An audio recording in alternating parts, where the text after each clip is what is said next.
that's my favorite thing about video production is that you can work in any industry you want. If you want to work in the music industry, you can do that.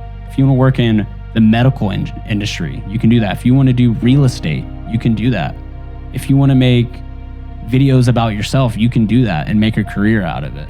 So that's my favorite thing with video production is that you can literally pick an industry and you can do it. Every single industry, if you're a business, you have a need for beautiful content.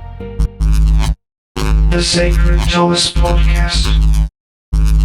All right, we're live. We are on the Sacred Thomas Podcast here with Thomas Abowd, very special guest. This is the guy who got me into video production, which has knocked over every single domino up until this point in my life. He's the reason I'm an influencer now.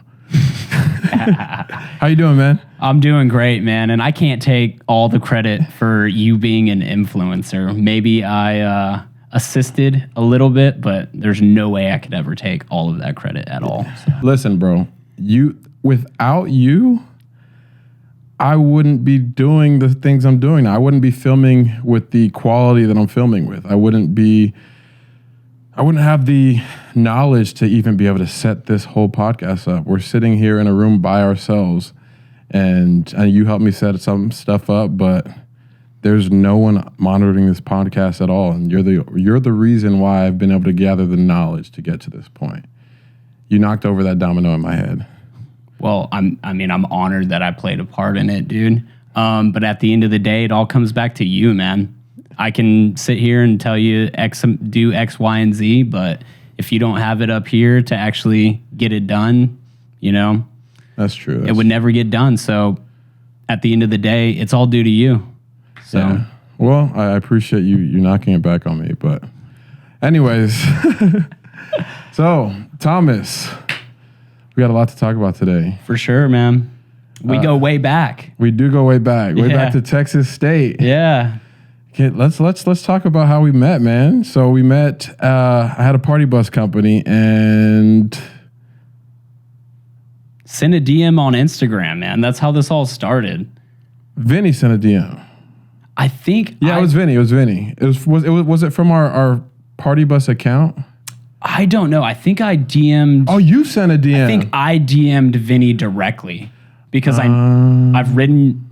I was a client of Sacred before I even knew him. So I had ridden your buses before to Cowboys and back or 6th Street or whatever in college. And, I saw that y'all did some video production for some of the events. And I said, hey, I see y'all have an event coming up. I would love to be a part of it. Let me know if a video is something that y'all would like to get done. So one thing led to another.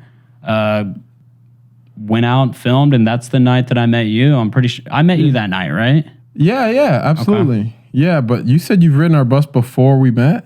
Yeah, so your company, 5-Star Entourage, right? Yeah. I've ridden that bus. I rode that bus many times before I even met you.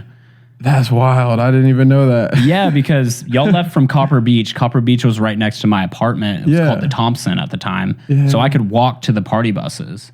So walk to the party bus, hop on, and go party. That was a hookup for y'all, huh? Oh, yeah, 100%. Yeah, and I think, what were y'all charging, like $5 or $10 at the time? Not 5, 10. $10? A whole $10 that people still complained about, actually. Man, people always have something to complain about. $10, bruh. Honestly, how much do you think that service was actually worth? Man, more than that. At least 20. More than we paid you, right? For sure. How much did we pay you for that the first video that you did for us? How much do we pay you for it? I'm pretty sure it was $75. Jesus. $75, and I turned it around within a day or two, which was, to me, at the time, I was, 19, 20 years old? Yeah. $75, I'm like, dude, I'd eat for a week off that. $75 to me was a lot of money at the time, but not a lot of money, but, enough to go out for a night and work for a full day and deliver a video. So, well, I appreciate you doing it for the cheap. That definitely, now that I'm in this space, I understand just how cheap that was. For sure, man. And at the time, it wasn't really about the money. It was more like, I like this company. I like what they're doing. They throw sick events, and if I can get paid to go and capture this event and bring the story to life, like that's a win-win for me. And that's what I love about video production is like most of the time I'm having a great time. So yeah, hell yeah, man. I feel the same way now that I'm doing the same thing. But do you still have that video? I'm sure I can find it somewhere. Okay, if you find it, send it to me because I actually want to put it on this podcast so people can see the very first video you shot for us. I'll find it for you and I'll send it to you. I know I have it. Yeah. I've got, you know how it is with hard drives and stacking up. I've got probably 20, 30 hard drives. Yeah. So I'm trying to catch up to you, man. But let's actually dive into your story, man. Sure. So we met at Texas State. You filmed for us. At that point in your video production, so you own a video production company. Yep. And at that point, you were filming for Texas State, right? Can you talk about that? Yeah, absolutely. I mean, I can go back to even before Texas State. Start from the beginning. I've been making videos since I was 13 years old.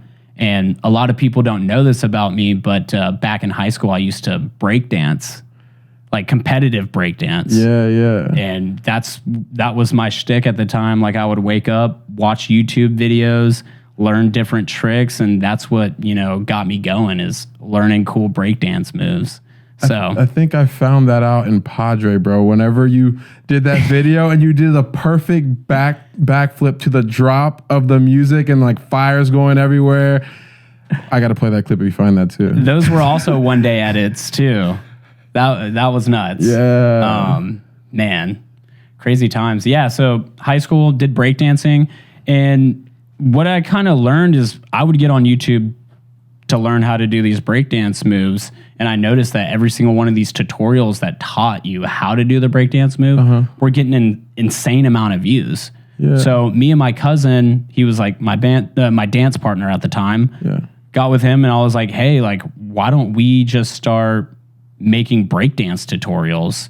Like, we know how to do these things, make breakdance tutorials, and we can post them and they'll probably do well. Couple of our videos had, a couple 100,000 on YouTube. I didn't know this, bro. Yeah, I've got a video on YouTube. This is funny. Man, probably 200,000 or 300,000 last I checked. Did you get paid for that? Yes, we did. But it hasn't really gotten many views since. It kind of took off and then chilled out. We didn't get paid much, but yeah, I think we're collecting a little check there for a second. That's what's up. Yeah, I mean, grew the channel to, a couple thousand followers. And at the time, like, that was a lot to me. Yeah. So content creation has been with me for a really long time. Wow, that's awesome. So went from doing breakdancing and creating breakdance tutorials in high school, graduating high school, moving to San Marcos, going to Texas State University, got a job with Texas State Athletics as a whole. So I would make sports videos for every single sport: football, tennis, basketball, soccer. By my senior year, I was actually hired to be full-time with the football team. And I traveled with the football team to every single away game, filmed every home game, made highlight videos, made their intro videos that played on the big screen before the team took the field. So I was actually the first student to travel with the football team to an away game. So to me at the time, like that was a big deal. I thought I was a big shot, So you were filming for Texas State. I'm pretty sure that was a pretty lucrative job financially. Absolutely not. Absolutely not. I got paid a whopping $725, the least amount they could possibly pay me. So I worked at Hollister for $725. That's crazy. Man. That's a lot of work. For sure. Like knowing what we do, that's a lot of work for $725, man. Yeah, I mean, it was nice because I got paid for the hours that I would work the sports game, and then I would also get paid for the hours I spent editing the video. Okay. So, I would you can spend however long you want on a video. Most of the time I would spend at least like a day or two. So, 5 to 10, 12 hours, 16 hours. So I was able to log some extra hours, but I was definitely working for every single one of them. Yeah, but working for Texas State, that probably really helped just build the skill that you have today. 100%. And I learned a lot by doing it. I saw the ins and outs of sports broadcasting because while I was in school, I kind of had the assumption in my mind that I was going to graduate and then work in sports broadcasting. Yeah. That's what I wanted to do. That kind of changed because, working for 725, it was like I was full-time in school. I would pick up, I'm a workaholic, so I'd pick up any and every shift I possibly could. Yeah. I was maxing myself out, and then I would look at my bank account, and it was not looking good. So I would always have jobs on the side. I would always try to pick up, just freelance work. Yeah. I think something I do want to mention is that, you give me praise for getting you introduced to video production. I need to give praise to my buddy Peter, that you also know. Oh, yeah, Peter. He didn't introduce me to video production. Remy. Yeah. I met him as Remy. His real name's Peter. Yeah. He helped me just take it up a notch, man. Really? Yeah, absolutely. I mean, he fed me opportunities to work. He fed me just knowledge. Really was like a mentor to me throughout college. So, and then we ended up living together for a full year, our senior year of college. So, yeah, I mean, I guess how I was to you is how Remy was to me. So, I mean, I guess a little bit of that was, paying it forward. Yeah. So. Yeah, Remy's he's got a lot of talent. And then he also has a red, which is great. Yeah, definitely, man. He's a genius. He's a genius with the camera. Yeah, man. He actually hit me up, and I know, Remy, if you see this, we're supposed to collab and do a fight sequence. I guess he likes to do those. Yeah. And I've never done anything choreographed. He wants to choreograph a fight sequence for me to do with someone and post it. I think it sounds pretty dope, but yeah, I just haven't had time to actually meet up with him. So if you see this, Remy, we're going to make it happen. Sweet. Let me know how I can help, man. Yeah. Oh, yeah, because you got the moves. I don't know if I don't need to be in it. I'll be behind the camera. Well, I mean, I need to fight somebody. Oh. I mean, whatever, sure. This could be Crockett Tubbs, man. Miami Vice. Hey, coming soon. Let's do it. Yeah. That would be sick. Do a little Miami Vice recreation. Yeah, except for we're fighting each other instead of partners. Okay. Yeah, we got to find an alligator too, actually. The alligator, I don't know what that means. Is that a Miami Vice reference? Yeah. I've never watched it, so okay, Crockett, he had an alligator. Okay. And my dad, he met that alligator in one of the first couple episodes. If it might even be the first one. Anyways, he meets the alligator. He goes to talk to Crockett, and all of a sudden, an alligator like pops out of his boat and scares the shit out of him. So yeah, he has an alligator, a pet alligator in the. I'm sure we can find one somewhere. Yeah. Texas, everybody has all types of animals, man. Yeah, definitely. Definitely. And that, speaking of Miami Vice, I want to get into this later. Your pops is he's a big shot, man. He's a syndicated television movie star. Yeah, man. From the 80s? From the 80s, From the right? 80s, yeah. Yeah. Yeah, man. It's people bring it up and it's just like, I guess it's just everyday life for me. But yeah, he was the shit, man. For sure. Still is the shit. Tell me how it is growing up with a dad that's a celebrity. How is it? I never know how to answer this question, but it's normal. It's everyday life for me. It happens to be pretty cool that he's my dad. Growing up, I definitely have to thank him for instilling the belief that I can actually do what I do now.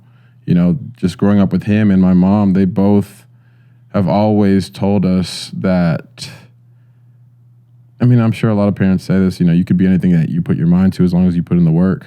So I've never really grown up with any type of limiting beliefs on what I could and should become. That's why even in school, when I got to Texas State, where it comes time to figure out what it is you're trying to do with your life, a lot of things didn't really match up for me, I wanted to do something that fueled my soul, and just, doctor, lawyer, fireman, just really anything, but like working for someone wasn't on my cards. Right. And I think a lot of it has to do with how I grew up and what he's kind of instilled in me.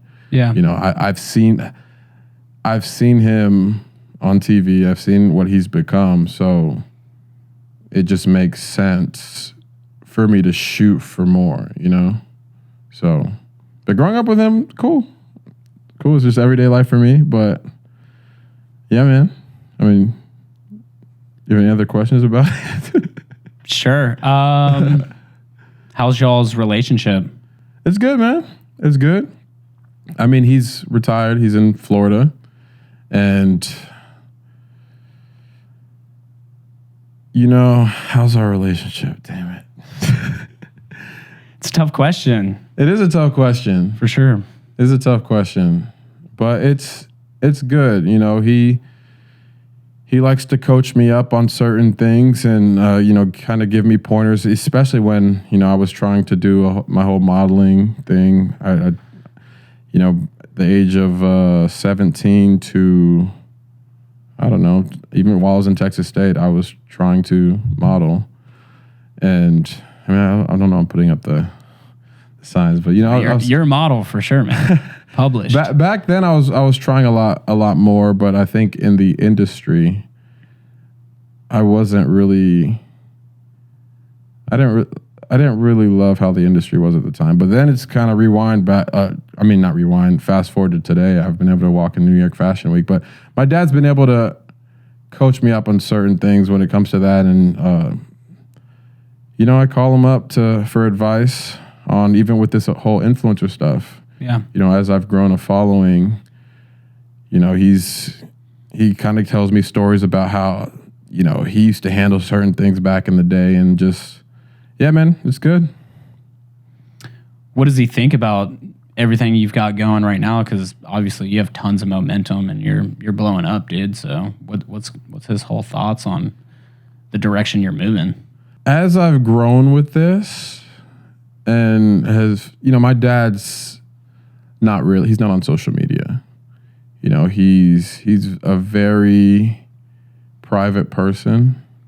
So what he has seen, I don't think he really realized how big this has gotten until I've actually finally told him.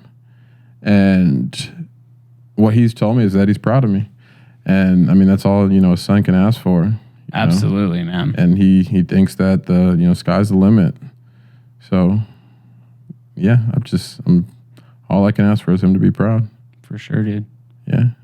Yeah, I mean that one statement alone, you put it perfectly. That's all a son can ask for, is for his father to tell him that he's proud of him. Yeah. 100%. Yeah. Yeah, and hopefully, he, like I said, he's not on social media, but he's given me some hints that maybe he can hop on and maybe do some collabs with me. So we'll see. Yeah, that was going to be my next question. When are we going to see the father-son reveal? Everyone asks me that question on social media so much, man. We'll see. We've had some talks about it, but it has to be the right project. So no dancing TikToks? No, I don't think. Oh man, come on, that would be a hit. I don't know if he'll do any dancing TikToks, but my dad's working on a couple projects, and I'm definitely happy to help him out, even on the video side. So we've been in talks, and I can't give anybody a date, but we'll see. Yeah, I can only hope for it.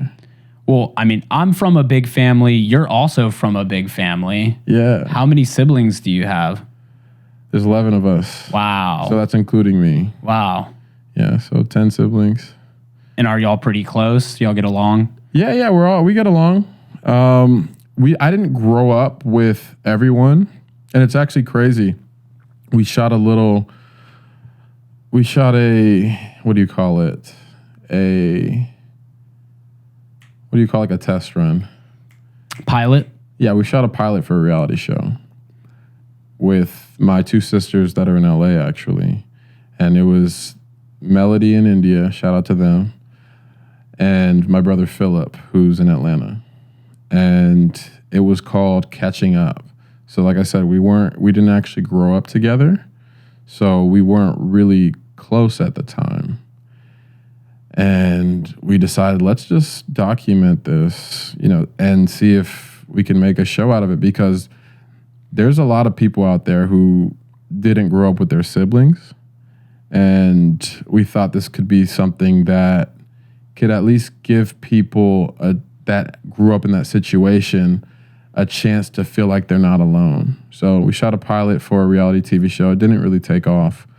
But at the same time, I got a chance to get to know my sisters, and they're awesome. So that was pretty cool.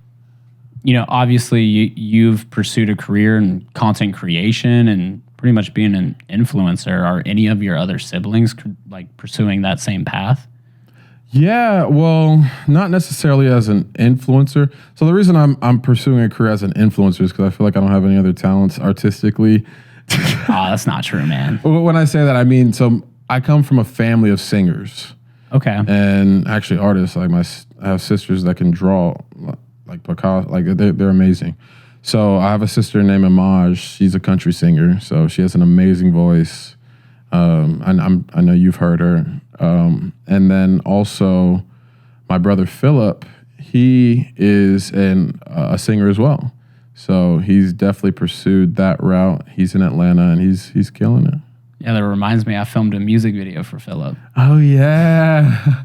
So Philip, he's very picky when it comes to certain things. So I know you filmed the video and like, it came out like a couple years later. Yeah, I'm not exactly sure on the timeline. It was a dope video though, and it's actually really amazing that you shot that yourself. Yeah, I mean, it was just me. We woke up really early one morning and we went to the graffiti park in Austin whenever it was a thing. Yeah. They since demolished it and it's gone now. But yeah, we shot it all in one location. Yeah. I think we finished it up in a couple hours, 2-3 hours. Yeah. Yeah. I mean, it came out dope, man. Yeah.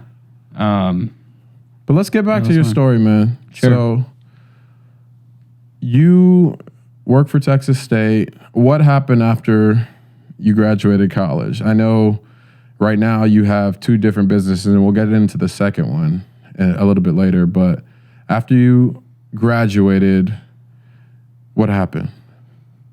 Well, worked for Texas State Athletics all of the years that I was there. And, like I was saying earlier, I always freelanced on the side. So I always had, gigs to kind of supplement my income because I wasn't making much from Texas State. Yeah. And it came time to graduate, and I had a decision to make.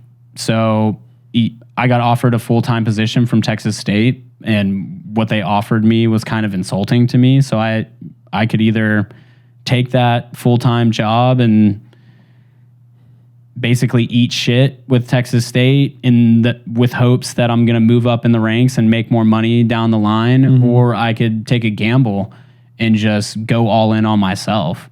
And I kind of built my clientele up to where I still had projects on the books. I walked across that stage, man, and I haven't looked back since, dude. I've been working for myself ever since.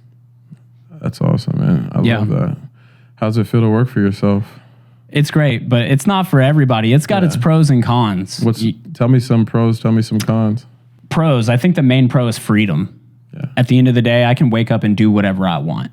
Nobody is necessarily telling me, like, you got to wake up and be in the office at this exact time, and you can't leave till this exact time, and you're taking a lunch break from 12 to 12:30, and that's all you get. And, I see that, I'm monitoring your screen and you're not active on your screen. There's none of that, man. Like, at the end, but also the vice versa of that is you have to have discipline to actually wake up and get the things done because there isn't someone telling you how to do that. Yeah. So those are the 2 main pros and cons. Freedom, the main Pro. The main pro. And I'd say the main con is uncertainty. Because go ahead. Because I mean, at the end of the day, nothing's going to get done unless I get it done. So these opportunities don't just fall in your lap and then you're making money. So sometimes the getting's good, sometimes it's not. Some months are really good, some months you don't make much. So, you just have to be okay with the uncertainty. Yeah. So, but as you build up the clientele, things become more certain. Because I know... Absolutely. Knowing how busy you stay, I was surprised to find out maybe like a year ago that you didn't... Maybe, I don't know, a couple of years ago, a year ago, you didn't have a website for a long time. It was all word of mouth. Yeah. How does that happen? I think word of mouth is the biggest marketing tool for you as an entrepreneur, as someone starting their own thing and being their own boss. Because if you do good by people, people will do good by you. And if you provide a great product or service, that person is going to take that product and tell everybody about it. Yeah. So... But vice versa, if you provide a terrible product and a terrible service, that person is going to tell everybody, no, that is terrible, don't do that. And I'm not a saint, Yeah. I've made tons of mistakes in business, relationships, financial mistakes. I'm no saint whatsoever, but it's all about learning from your mistakes and just moving forward and just taking it for what it is and just trying to do better in the future. It's a huge key to life, learning from your mistakes. And a lot of people get stuck in the same loop, never learning from their mistakes. Have you had people like that in your life? Yes, I have, for sure. But, at a certain point, the people in your life are, it's your decision. Yeah. You control the people that are around you and the people that are in your life. So if someone's continuously making mistakes over and over again, and that doesn't sit right with you, you're a fool for continuing to engage with them. If you don't like what they're doing and you don't like the path that they're on, then you shouldn't associate with them. And that brings me to like one of my favorite songs. It's called Church by Slim Thug. Have you heard that song? Yeah. That is one of my favorite songs. Yeah. And it has Joel Osteen in it. And I know there's controversy around Joel Osteen. But I think the song has a great message.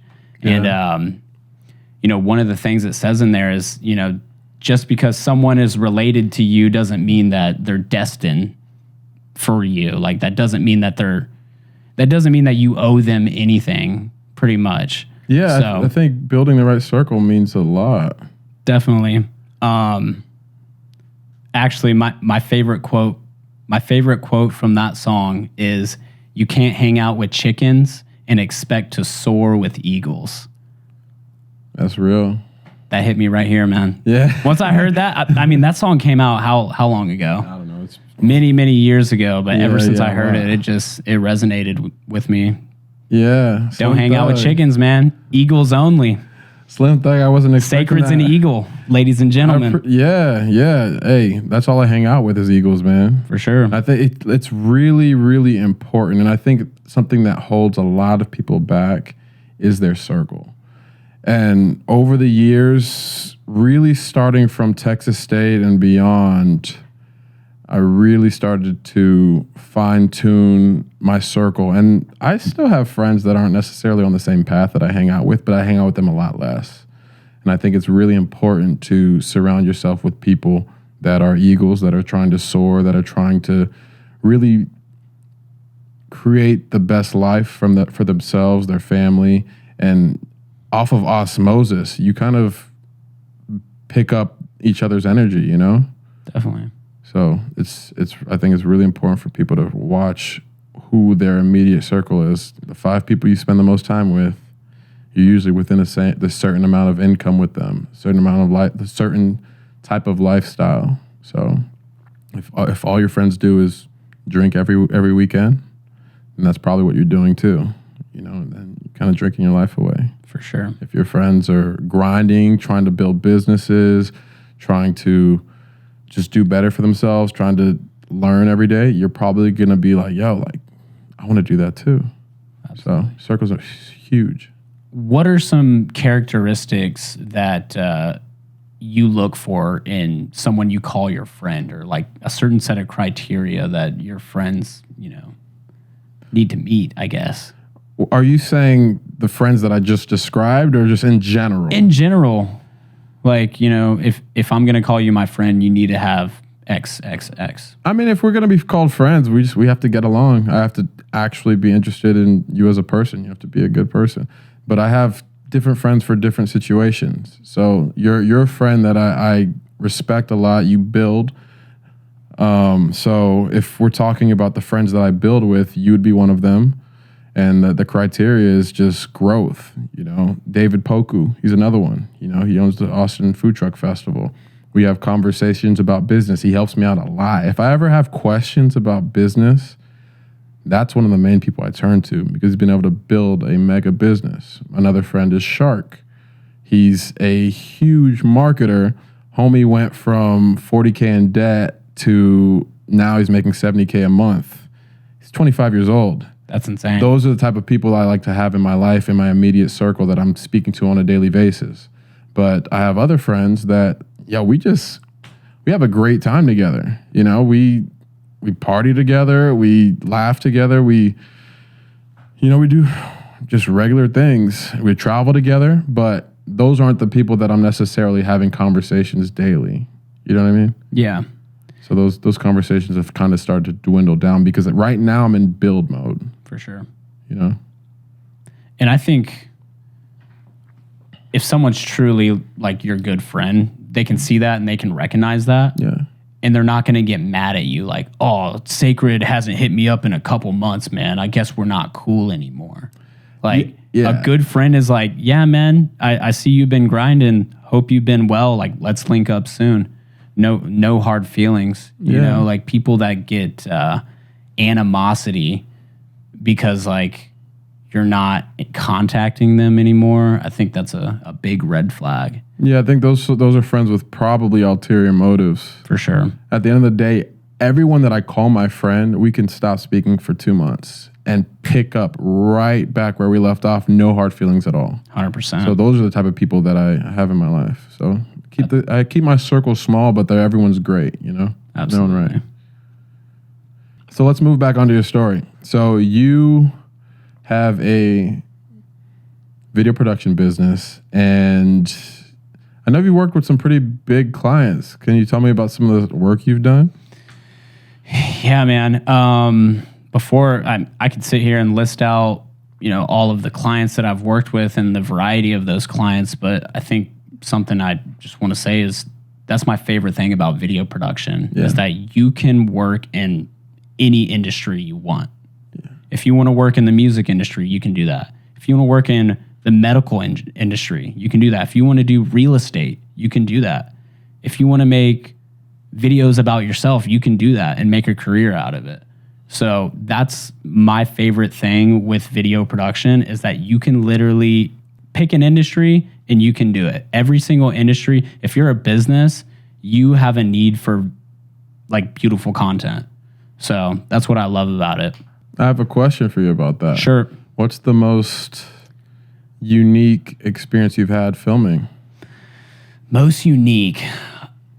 I think one of the most unique experiences I've had as a content creator was in college, actually, whenever I flew around the country making sorority videos. Really? That was, at the time, 18, 19, 20 years old. I'm a young man. Oh, yeah. I see how it's unique. Yeah.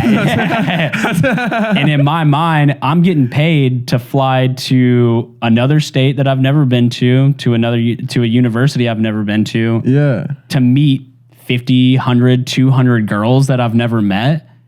Sounds to like me, a dream job. that is a jackpot, slam dunk, home run all the way, Oh, yeah, for sure. At the time, that was awesome. So that's probably the most unique, and that's a super niche thing. Yeah. Sorority videos.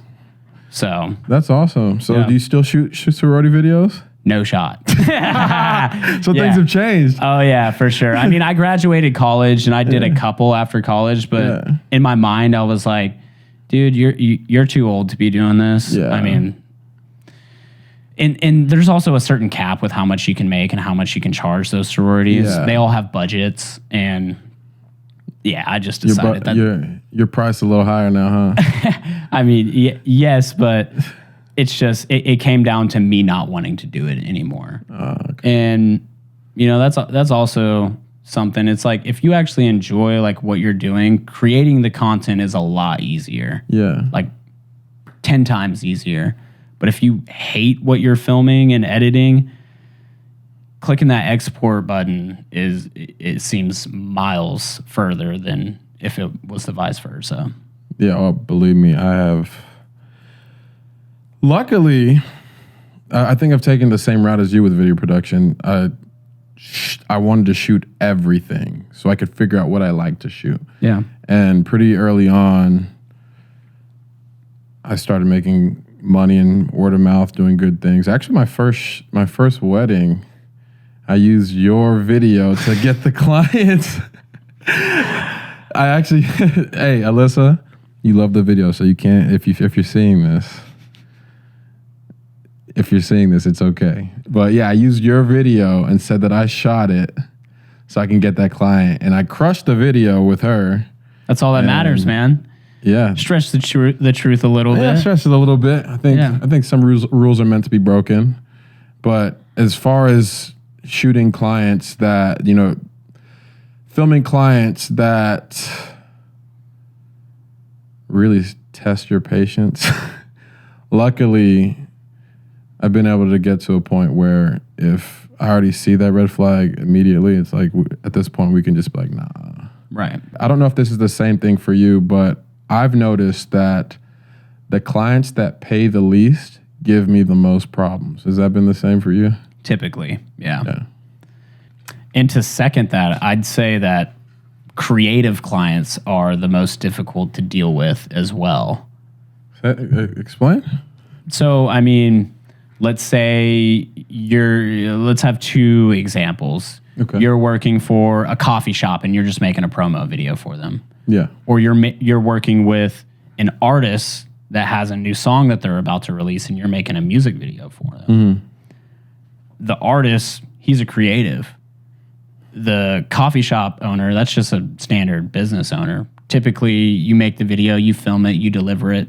Either it's a good, they give it a thumbs up or a thumbs down, Yeah. With someone being a creative, you deliver the video and they say, yeah, I like it. It's just, it just doesn't have that wow factor. And they just like, or like, can we put another shot that is more impactful right here? And I just feel like this shot needs to resonate harder, like they say stuff like that, so they speak in more abstract. They've got the vision in their head. Because like someone that doesn't do creative work, it's like, I'm just hiring a video guy and he's going to give me a video. Yeah. And the video needs to convey the message. With a creative, it's like, I've got this idea in my head and I know exactly how I want it to look. So whenever things don't line up, it just creates a ton of problems. Yeah, and I could second that. And I think people that are like that, whose creatives don't line up with their vision, their budgets also usually don't line up. For sure. Absolutely. They see a Drake video, like, I want that. Guess what? Drake's video costs $100,000 or more. Yeah. You know what I mean? Probably more. So they just don't have the knowledge base on, in order to get that type of look, you need more than just me and a camera. Yeah. So who are your favorite clients to deal with?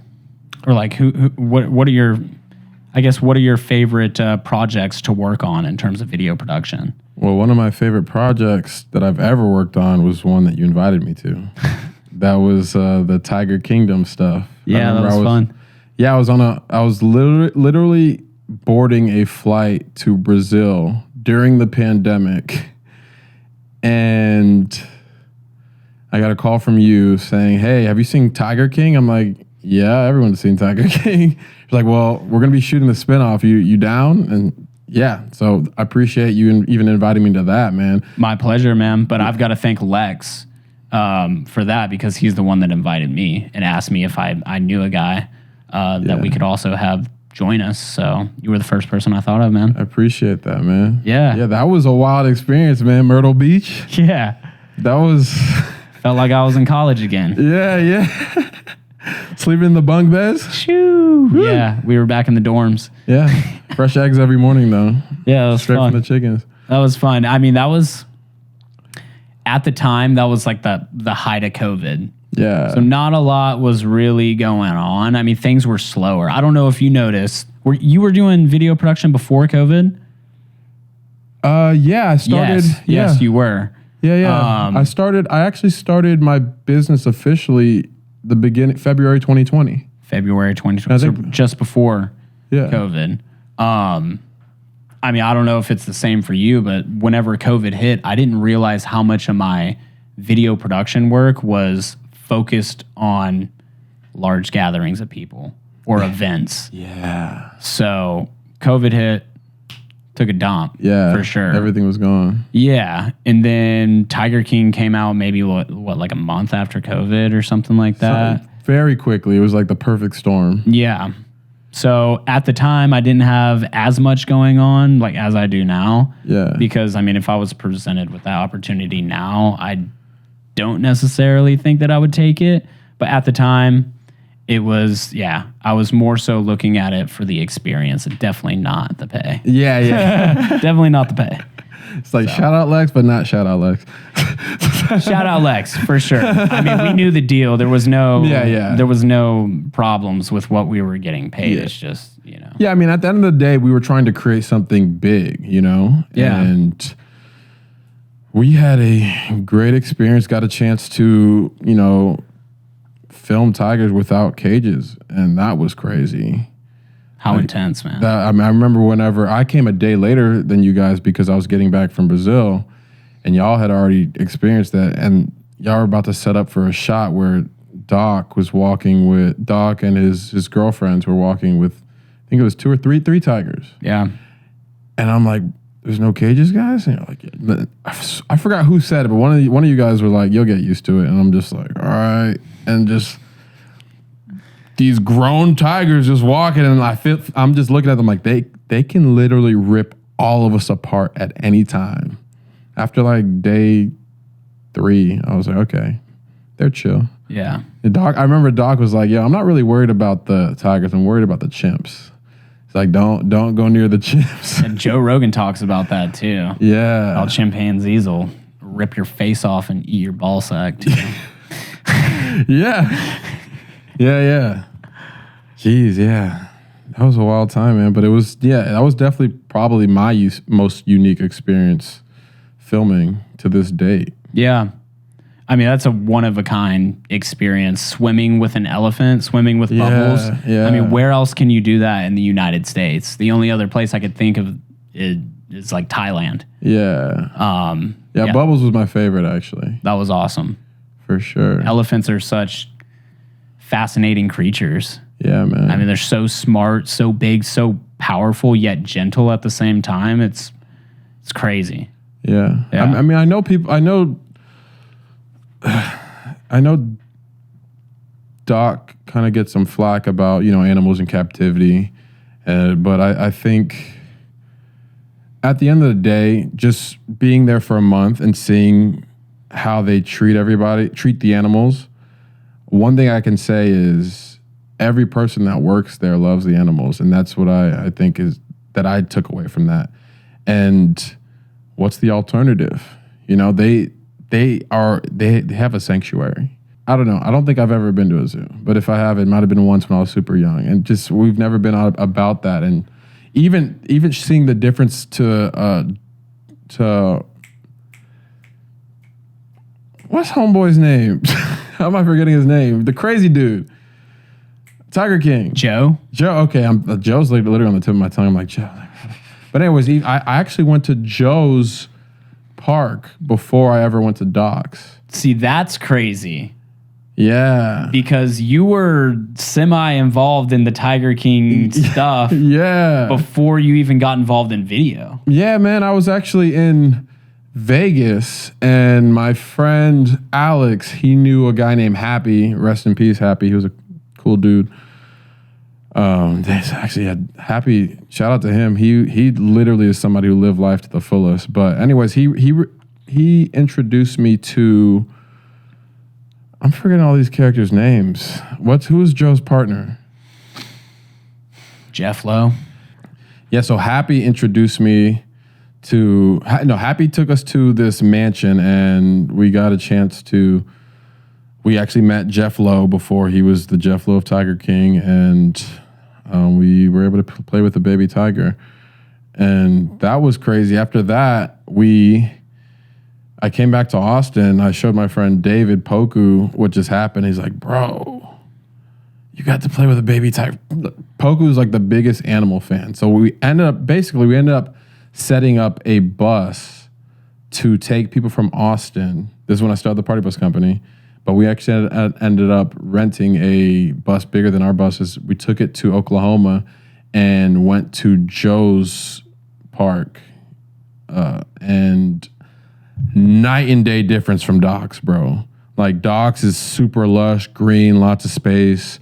Joe's, the water that the tigers were around, it looks like if those tigers drank from that water, they would just die. It was just the conditions were crazy.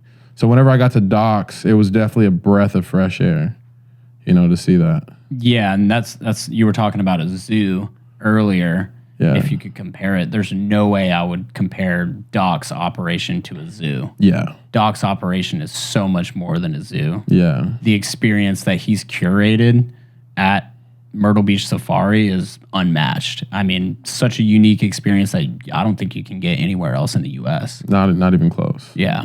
Not even close. I mean, to see not only Bubbles the elephant, but to see the variety of animals that they have there, to watch the tigers swimming in front of the glass. Yeah. I mean, what he's created there is amazing. Yeah. And then even his mission to actually put money into the conservation of these animals. This is actually what I wanted to touch on. The alternative is these animals are going to go extinct. So at the end of the day, what he's doing, he's raising money to try to help conserve the tigers overseas, because we are literally encroaching on their territory. Humans every day, we're just, we're building up cities and encroaching, and they're going extinct. So at the end of the day, I have nothing bad to say about that experience. We had a great one. Definitely. And I can second that. I went, yeah. I had a great time. Yeah, man. But let's go back on to your business. Sure. So video production business, fast forward. Now, my boy has a boating company. Can you talk about that? Yeah, we can talk about it. Absolutely. And it's funny because the same thing I do with boats is what you did with buses. Yeah, party buses. So, I mean, it's pretty much the same concept. You rent out, you charter buses. I charter boats. It's about the same thing. And, how I got into the boat renting industry, kind of, I guess I could say it started ever since I was a kid. Yeah. My love for boating came from my dad, and my dad has had the same exact boat his entire life, which is funny. Really? Yeah. Yeah. So, I mean, it's 1970 something Glastron old ski boat that he's pretty much completely redone everything about. And me and my family actually joke around. We say that we're going to bury him in it because he just can't seem to let it go. So might as well make it his coffin. Honestly, that'd be pretty badass for that to be a coffin, bro. You should do it. Yeah. 200 years. What's the ceremony where they put you in a boat, they light it on fire, and they push it into the lake or whatever? Why is that? I don't know. It's some sort of ceremony. I don't know, but that might be how I go out then.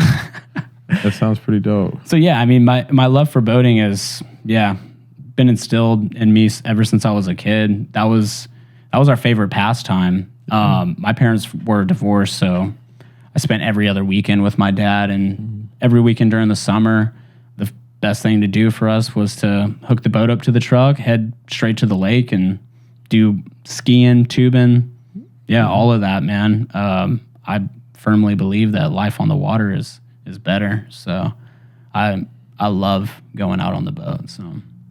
Wow. So what actually made you decide, you know what?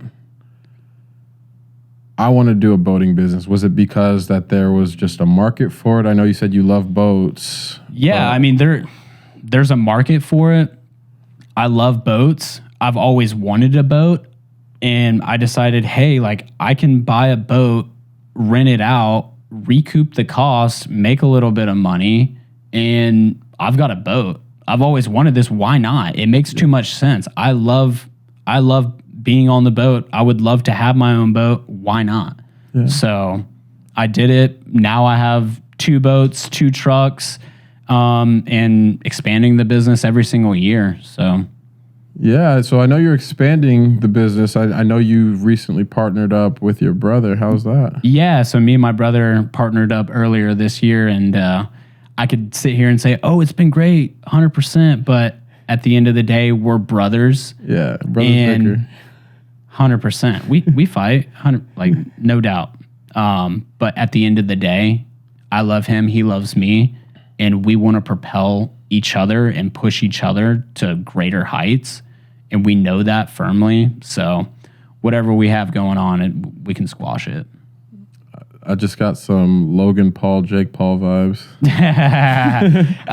Definitely. I mean, because he's my older brother, so I think there's a certain aspect of him kind of big brothering me. Yeah. Being like, oh, I'm your older brother, this and that. But at the end of the day, I started the business. Yeah. And I created the business. So I'm coming back being like, nah, man, like I started this shit.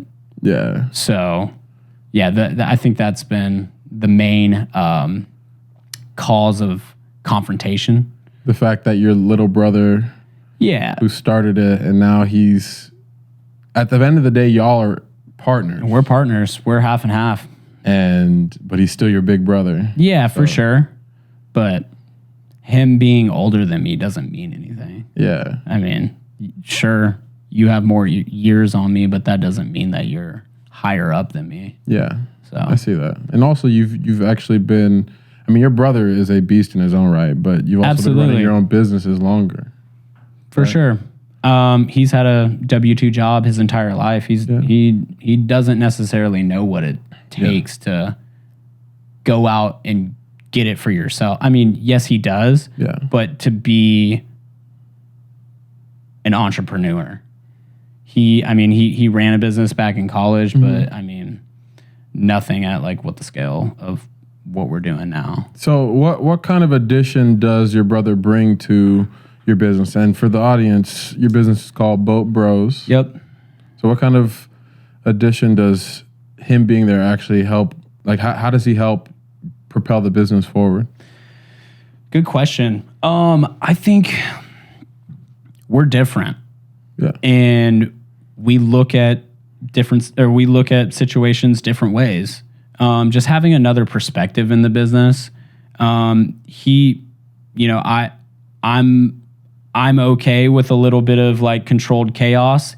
He's very like, everything needs to be completely in order, this and that. And that's something that I'm not, that he is, that I respect him for, because I would love to be like, oh yeah, my life is 100% in order. You open up my closet and every shirt is folded. Like, he's like that. I'm not like that. So we complement each other in that terms. I do content creation. So by him taking stuff off my plate, like paying captains or any administrative work or legal work or what have it, financial, anything with the business, by having more stuff off my plate, I can better focus on the things that I'm good at. So, I mean, I just looked at it because, I didn't have to partner with him. I didn't have to bring him in, but I took a step back and I looked at it and I tried to look 5 years in the future. Where am I going to be in 5 years if I stay just with myself, compared to where am I going to be with me and Nicodemus both working towards it in 5 years. And in my mind, we are going to be so much further than if it was just me. So that's the main reason why I decided to do it. Yeah, man. Just putting each one of you guys in positions that you're good at. You need a team to make it work, man. Yeah, I mean, to scale a business. 100%. 100%. You can't do it alone. You can do it alone, but it's going to be tough. There's tons of stuff that you don't know how to do that there's millions of people that are way better than you. So, yeah. Yeah, man. What are some struggles that you've encountered while working for yourself? I'd say one of the biggest struggles I've encountered is feeling guilty for taking time off and not working. I am a workaholic. I love to work. I love to produce. I love to create things. I love to build. I love to do things. And whenever I'm not doing things, I feel guilty. Like I should be doing that thing. I think that's one of my biggest problems with being your own boss is just learning the balance between things, because at the end of the day, you need time off. You need rest and recovery. You need to go to the gym and get some exercise in. You need to take a lunch break and go and nourish your body. You need to hydrate. So, I mean, that's been kind of one of my things is in college, I was a little bit different. I didn't know the balance. I would pull all-nighters all the time. I would just lock myself in my room and wouldn't leave. Like, just work was all I knew. Mm-hmm. Work is all I wanted to do. And that leads to burnout. And I did get burnt out a lot. So I think that's, one of the biggest challenges. What was the question? Challenges? Was that challenges or struggles? Challenge, struggle. Yeah. I mean, that's one of the biggest struggles for me is just kind of finding the balance between work and rest. Do you think that you've achieved balance? Or are you still working on it? No day is the same. Some days, yeah, I do. Some days, maybe not. And it's just, it all depends. Some days I have more to do and some days I have more freedom. So I think I've gotten a good grasp on it. I've gotten better at saying no. And that was a really big problem back in the day, is I would just say, oh, there's an opportunity to make money. Yeah, I'm available. Absolutely. And I would just take on so much to where it would just bog me down. Yeah. And I was just buried in work and buried in just like, it just became too much. Just like this decision dementia, like so many things to where it's like hard to focus on one singular thing because there's so much going on. So that's something that I've gotten way better at over the years. It's just like, no, I can't do that. I've got too much on my plate right now. I'm sorry. Let me refer you to someone else that can help you out. So I think learning how to say no is big for sure. Yeah, that's super important. I think I was the same way. At some point, I was taking every single job that I could. But I think that's something that you learn with age. Learning how to set boundaries and learning to set boundaries actually keeps the fun in what we do. Because at the end of the day, I think both of us started doing this because we love it. Absolutely. So I think that's super important in general. What are some struggles you've experienced being your own entrepreneur?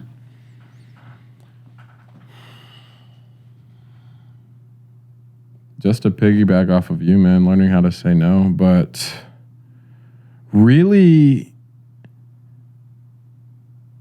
asking for help is a big one. I've always been the type of person who feels like they can do everything. We are sitting here in a room with just us, 3 cameras, a sound system running everything, some lights that I set up. I try to do everything myself. And, you know, for this podcast, there's definitely going to be a point where everything's ran by other people. But luckily, I'm able to do it myself at the very beginning while I'm launching it. But literally every single step, doing everything myself, it can be draining. So one of the struggle, especially one of the biggest struggles is really letting go of creative control in certain projects, because I'm used to doing things a certain way. And if I hire someone else to do it, it may not come out the way that I want it to. But I've realized that I'm not saying like do a bad job, but my expectations versus the client's expectations are very different. Like I overperform every single time. So I think the biggest struggle really has been is actually finding someone who can take some of that load off of me, especially creatively. Someone who can take that load off of me creatively and still keep the same level of quality. Absolutely. Yeah. So you're saying you have a problem like delegating? Yeah. Yeah. I'm the same way. And I feel like that comes down to me just being like a micromanager and me wanting to like micromanage things, me wanting things to be exactly like I would have done it. Yeah. But at the end of the day, there's no person exactly like you. So Yeah. There's no person on this world that's going to make, you know, given the same video project, there's no person that's going to make the same exact video that you make. So, but I think I had a moment where I did actually delegate. This gave me PTSD, man. I had a moment where I'm like, okay, this project, I'm gonna hire out everything, and it bombed. But it wasn't because the final product was bad. It was great, but I was working with one of those creative people you were talking about, bro. Yeah, and his budget didn't line up to what he actually wanted. So I think that's really the main reason that happened. But it kind of gave me PTSD for a while after that, where I'm like, okay, now I got to do everything myself. Right. But I'm getting better. Yeah. Definitely getting better. I mean, you can never really expand if you do everything yourself. You always have a limit. Yeah, and absolutely. There's give and takes with everything. Like even with the video and the boat stuff, I mean, I've got to sacrifice one or the other at a certain point. Yeah. But kind of what we haven't talked about is that I started a boating TikTok. Yeah. So I took my two businesses, video production, boat rentals, and I married them together. Took my love for boating and my love for creating content, started up a TikTok and started posting. How's that going? It's been good, man. It's been good. Couple million views. Man, that is amazing. And being able to niche down that much is super important. Like a couple million views in the boating industry. Does that help your business? Definitely. Absolutely. I mean, I don't know everything. So whenever I'm making these videos, like I'm learning. Yeah. I'm learning throughout the process. So I get to research things in my industry that I currently work in and learn new stuff about the industry. Also, I get to connect with people in the industry. Yeah. So, I mean, I'm starting to formulate some sponsorships and some partnerships. And yeah, things have been great. I should have done this a long time ago, honestly. That's awesome, bro. Well, kudos to you. Yeah, you've been telling me a long time. Like that's what I've been terrible about is promoting myself. And that's what you are really good at is promoting yourself. And I admire you for that. I appreciate that, man. The one thing I tell people is I know a lot of people in the video production space. There's also a lot of people who I don't know if they're scared to put their projects out there or whatever the reason is that they don't post as much as I think that they should. But you're amazing at what you do, bro. So just the fact that you started a TikTok and it's successful, I knew it was going to happen. That's why I was always pushing you to do it. You know? Like when you're in the video production space, you have all of the tools to be amazing at content creation. For sure. But it's actually just taking the time to do it. But I'm sure your business it's gonna be one of the main reasons why your business continues to grow, because you can hit 100K in a day on TikTok. Is that how it happened for you? What's the most amount of followers you've gotten in like a short amount of time? It's hard to tell. I'd be guessing, but maybe either 50 to 70K within a couple days. Dang, boy. Yeah. Yeah. On TikTok. Yeah. But on Instagram, I grew 100K in like a week. That's nuts. Yeah. Was there one specific video that really propelled that?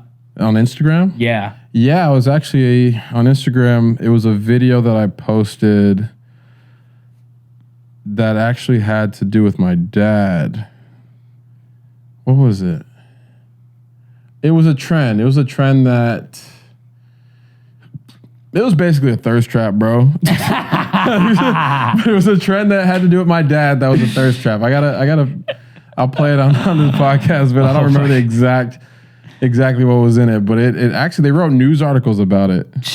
Yeah. Because it had your dad in it. Yeah. And you didn't prompt these media outlets to do that. They just saw it and wrote articles about it? Yeah, man. Dang. Yeah. That's nuts.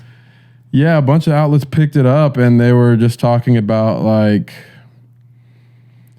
we remember Philip Michael Thomas from the hit show Miami Vice? Well, his son is catching eyes on social media, blah, blah, blah, blah, blah. And just, yeah, from there, that blew me up to 100K. But, I actually have some friends that have blown up to more than that in a day, and haven't done much since. So luckily, I had already built up the tools on TikTok to keep that ball rolling, to grow it to what it is now. So it's like, I got those initial eyes, and boom, just still doing three posts a day, 3 posts a day, 3 posts a day, 3 posts a day. And then that kind of transitioned into, instead of doing as many thirst traps, now I'm speaking a little bit more. Yeah. What kind of caused you to transition your content a little bit from taking your shirt off to inspiring people and giving them relationship advice and just life advice in general? I think the main reason I switched from I say thirst traps. The main reason I switched from thirst traps, fashion, and I still want to keep doing a little bit more of that, but the main reason I switched was I think the stuff that you post, you start seeing on your feed too, and the stuff I'm researching, like, okay, what is this guy doing, blah, blah, blah. I just see these dudes doing these kind of cringy thirst traps all the time, and I didn't want that to be my identity, and I knew that I had more to say that had less to do with how I look. And at the end of the day, looks fade, bro. So I wanted to do something that had longevity. I wanted to do something that added more value to people's lives. And I've been through it in relationships. I've watched people go through it in relationships. I've been through it in life. And I knew that I had a lot to say on the subject. So I switched course and started to put out more content like that. On top of the fact that it's a lot easier to create. It's a lot easier to set up a camera and speak to it. And maybe somebody who doesn't have the same life experiences, it might be a lot harder for them. But for just what I had in my head, it was just a lot of an easier transition. And being able to do that, tell stories. Because sometimes I'll do relationship content that isn't necessarily my experience, but I'll act out a certain experience for people to feel that. So I think it would just add a little bit more value than me taking my shirt off, Yeah, that's what I was going to ask is, how do you go about coming up with these concepts? Like, are these all just ideas in your head that you're regurgitating in front of the camera? Are you doing research and development and kind of reading books or articles, or? It's both.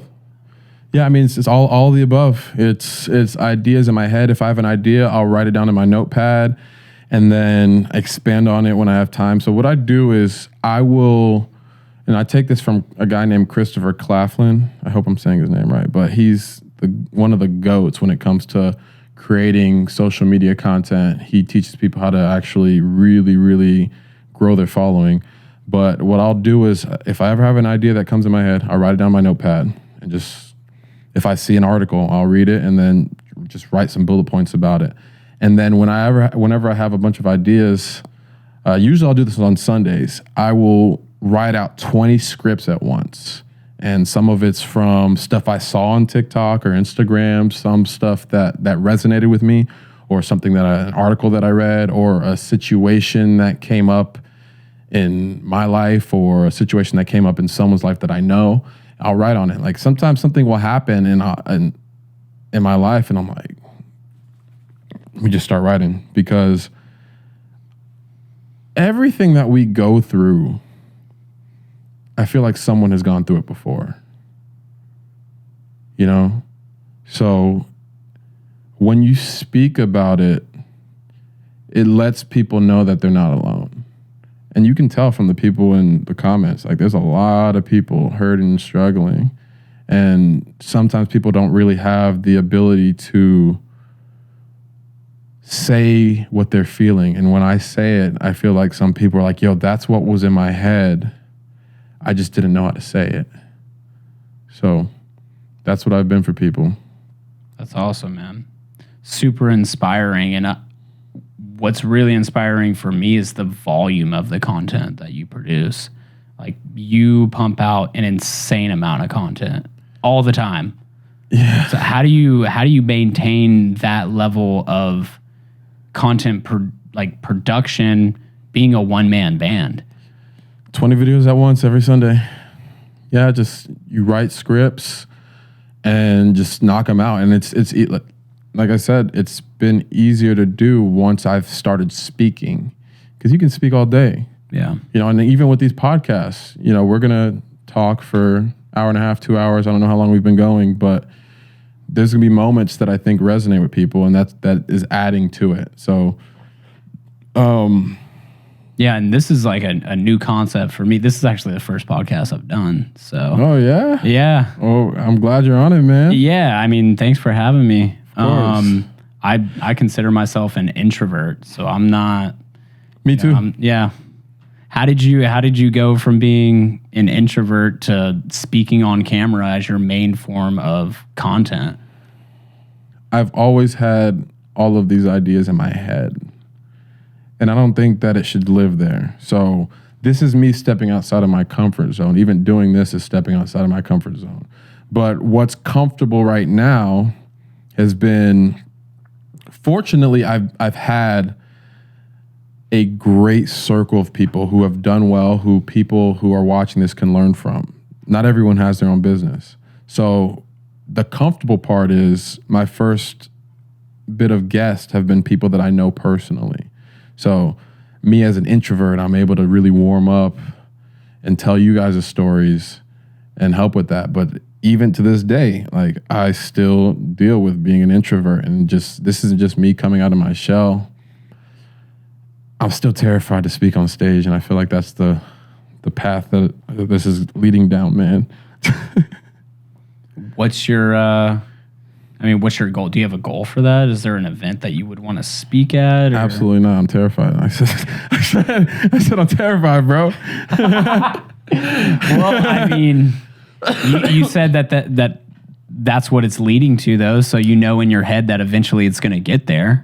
I feel like eventually someone's going to ask, and I probably won't be able to say no. Yeah. And then at that point, I'm like, okay, let's prepare. So no, do I have an event that I want to speak at? Yeah. No. But if I get asked to speak at certain events, I'll probably have to say yes. Public speaking is terrifying, man. Bro, I used to cry whenever I was called to the front. Like, you know when you had those projects that you had to present to the class? Yeah. I would literally have little tears coming out my eye that I had to, like, okay, let me posture up so I don't want to cry in front of the class. Like, I was terrified of speaking in front of a class of 20, 30 people. To even imagine doing that in front of a bigger crowd is terrifying. But I think a lot of the things that we're scared of are keys to unlocking just different parts of ourselves that we're probably meant to unlock. You know, I know a lot of the times when I've been the most uncomfortable in my life is when I've made the biggest leap in my life, whether that's spiritually, financially, or all of the above. That's when the biggest leaps come out. So I won't shy away from it, but I'm letting people know I'm terrified of it. We'll get you on stage for sure. Yeah, we'll see. But I mean, do you have any limiting beliefs when it comes to, you know, building the life that you are trying to build? Limiting beliefs. Me personally? Yeah, for example, I have, and I said this in my last podcast, sometimes I have an imposter syndrome. Yeah. You know, sometimes I feel like I am just a regular dude and a lot of people look up to me. But then I go back and see the people that watch my stuff and how it does help them, and what I am talking about is very helpful to some people. So I fight with that battle where I'm just like, I'm just a regular dude. What do I know? I fight with that battle within myself to seeing what it's actually done for people. So do you have any limiting beliefs in terms of building your businesses or your life or just anything in general? Yeah, I mean, I think my main one is the same thing, imposter syndrome. And I think that goes to like what I'm doing now with the social media thing. Like, I'm not sure if you've taken a look at the comments on my videos, but 90% of them are negative. I think you told me this a while ago, but go ahead and expand on it. Almost all of the comments on my videos are negative. Straight up, there's not a lot of positive things being said. What do they say? It's just like, I do boat prices, right? Yeah, okay. What's it going to cost for this boat? Yeah. Hit them with the price at the end. That boat's too expensive. That boat sucks. Oh, my dad has a cooler boat. This and that. It's just like, I don't really, that's the one thing I've been kind of battling with. It's just like, what in these people's minds do they like get off by just going on social media and just talking shit? Like, I don't really get it because I don't personally do that, but that has been one thing like that I've battled with a little bit, just like the overwhelming amount of hate on my videos. And it's like, some of it is directed at me, some of it isn't. But just like, yes, this video got 1.7 million views. This video got 2 million views, but like inspecting it, like, you know, is this really like a positive impact on the people? You know, is kind of what I've been battling with a little bit. Well, I think you are, for what you're doing boat prices and you're providing people with information on boats. So I think it's an overall good. When it comes to people commenting negative stuff on your videos, especially like the stuff you just explained, I think a lot of people take out some of their frustration on social media, anonymously or unanonymously. And it has a lot more to do with that person as an individual than you. 100%. And, you know, I read my comments for sure. I don't know about you. I read, not all of them, but I read a good amount of them. And then I can like click on their profile and I'm like, yeah, who is this guy? Snake 22. Yeah. You're talking shit to me. Who are you? Like, bro. Yeah. So, so fortunately, I get an overwhelming amount of love. Yeah. But good for you, man. Those negative comments are the ones that I do see. I mean, of course, I respond to a lot of the love comments, you know, but the negative ones are the ones that really do sit with you. And I don't know why it does, but it's what I personally do when I see them. Most of the time, I just ignore them. Yeah, for sure. And don't get me wrong, I still get love on my videos. Okay. There's people that say that they love my content, want me to produce more, send me suggestions on videos to produce. Like, I still get love for sure. Yeah. But You know, it's that's been a battle with me. It's like, you know, because to go out and produce content, because like, dude, I'm not really making money from it right now. I mean, to go and take my time. You say, I mean, I'm not making anything that's moving the needle. Yeah, right now, it's not moving the needle at all. I mean, not at all, but it's just, it's a drop in the bucket is what I'm saying. I'm doing this because I like doing it. Yeah. I'm not doing this for the money right now. Yeah. I enjoy making boating content. I enjoy looking up different boats and checking out and seeing what they cost and doing all the research on them and learning the cool features about it. I truly love doing that. Yeah. So I'm not making this for anyone else. I'm making this for myself because I feel fulfilled whenever I hit export and I upload it. I mean, I like making content. So their reaction is, you know, something I've battled with a little bit for sure. So. Yeah. Well, at the end of the day, I know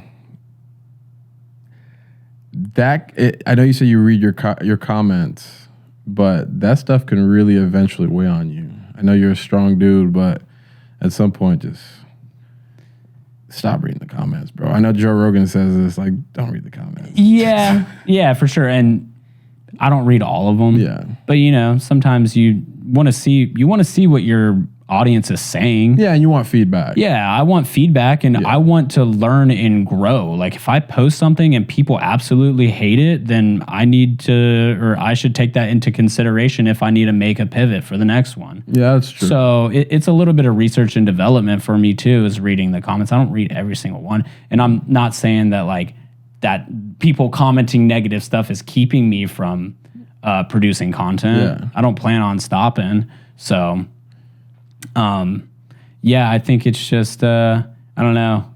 Have you ever clapped back? For sure. For sure. Yeah. I mean, especially whenever people are just absolutely wrong. Yeah. So, yeah. I mean, I try not to. Yeah. I try to keep it composed and just, scroll past it. I mean, dude, because people have said. Yeah, I'm the same way. People have said all the things in the book. You know nothing about boats. This video shit. Oh, just, bro, everything. Just commenting gay on my video. Just commenting gay. I'm like, dude, like, bro, when your audience, I'm pretty sure it's probably like 99% male. I think 99.999% male for sure. That's crazy, and that's something that's really different between our audiences. Yeah, is that yours is like 99% female. Mine is a bunch of hard dicks. Does that mean that guys are just inherently negative, bro? They're definitely more aggressive, more confrontational. Maybe that's why. For sure. Yeah, I mean, I just kind of look at it as like, yeah, man. Here's the thing is like, I've noticed that the more controversial things that I say in my videos, those are the ones that tend to perform the best. 1,000,000,000%. So like, honestly, those negative comments are leading to my success, you know, but that doesn't mean that I'm still a person and I have feelings, you know? Yeah, for sure. You heard it from himself, guys. He has feelings. I have feelings. Men have feelings. I'm not a robot all the time, only sometimes. That actually wants me to lead me into a pivot. Sure.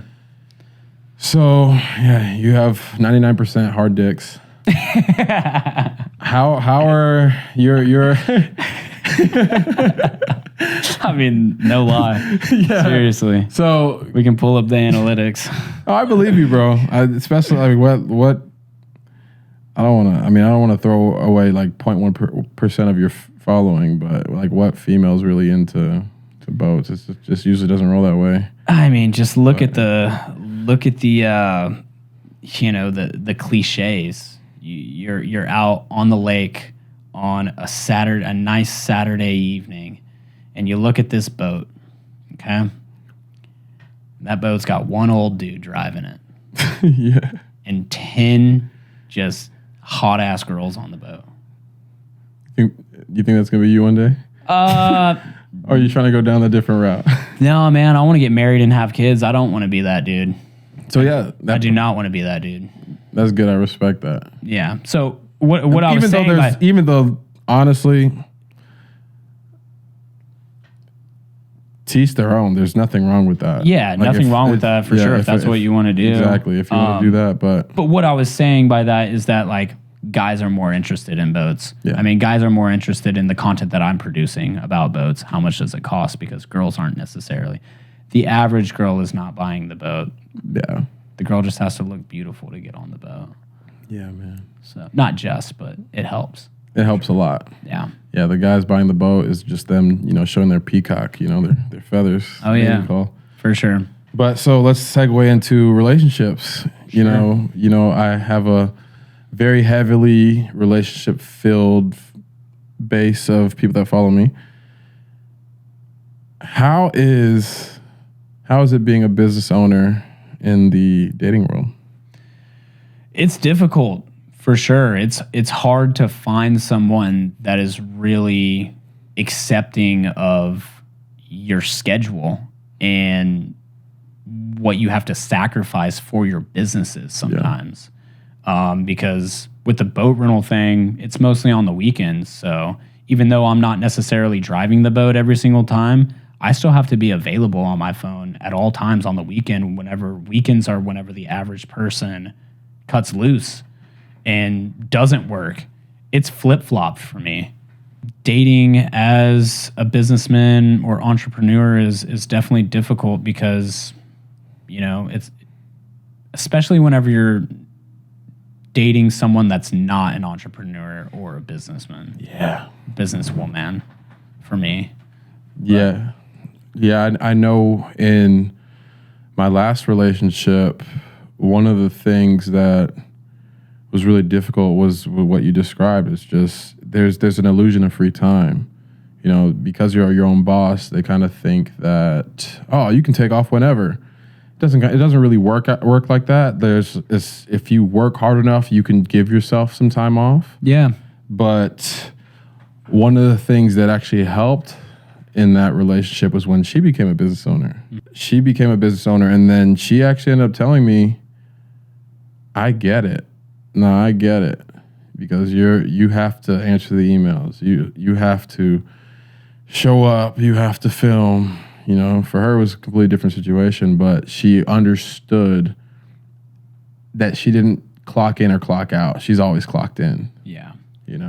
For everything to run. Definitely. I mean, it's not as easy as having a 9-to-5, sending an email saying, hey, I want these 2 weeks off. All right, Sacred, what just happened? We just had your camera crash. That has never happened to me ever. I've owned 4 or 5 cameras in my life, and I've never had one crash on me to where it doesn't work. Yeah. How insane. Yeah, it's turning off and on, and it keeps turning off and on whenever we put in batteries. Black screen. Don't know what the deal is, but it looks like sorry, man, that you have to bring it to Precision or wherever else. No need to apologize. It's just part of the game, dude. Keep rolling. Time to buy a new camera. Yeah. Well, I think the A7S4 might be coming out pretty soon. Hey, perfect. Yeah, perfect timing. But that's a $4,000 camera. Hey, man. Got to do what you got to do. Yeah. Well, I know we've been talking for a bit, so I guess we'll just wrap this things up and we'll have you back on. Let's do it, man. Looking forward to the next podcast. Before we wrap it up, I want to ask you 2 questions. The first question is, where can people find you online? You can hit me up at my boating account. I'm at The Boat Bro, and you can check out my business account for my boat stuff, Boat Bros ATX. And if you want to get in touch with me on my personal Instagram, it's just my first and last name. Awesome, man. It's a great name, by the way, Boat Bros. Appreciate it, man. Thank you. Yeah, no problem. Okay, so the final question is, what is the impact that you want to have on the world when it's all said and done? When it's all said and done, the impact, obviously, I want to have a positive impact. I want people to look back on my life and say, he did things differently. He didn't travel the path that everybody normally travels. He took a different route. He did things differently. He innovated, and he had fun while doing it. So I just think that's what it's all about, doing everything that you want to do and following your own path. Everybody is different. There's no two people on this world that are exactly alike. That's why our fingerprints are all different. You know, there's no set, standardized roadmap for your life. Whenever it's all said and done, the impact that I want to have on the world is that, you know, people look at my life and say, you know, he did his own thing. I love that, man. And people, you never know who's actually watching you and looking up to you. For sure, man. So I think that's a great thing, man. Appreciate having you on. Absolutely. Podcast. It's been a pleasure. I love the space. I love what you're doing with the podcast. You inspire me, brother. I appreciate that, man. Hey, you got to start your own up pretty soon. For sure. Boating podcast coming soon. Let's go. All right, we're out. The Sacred Thomas Podcast.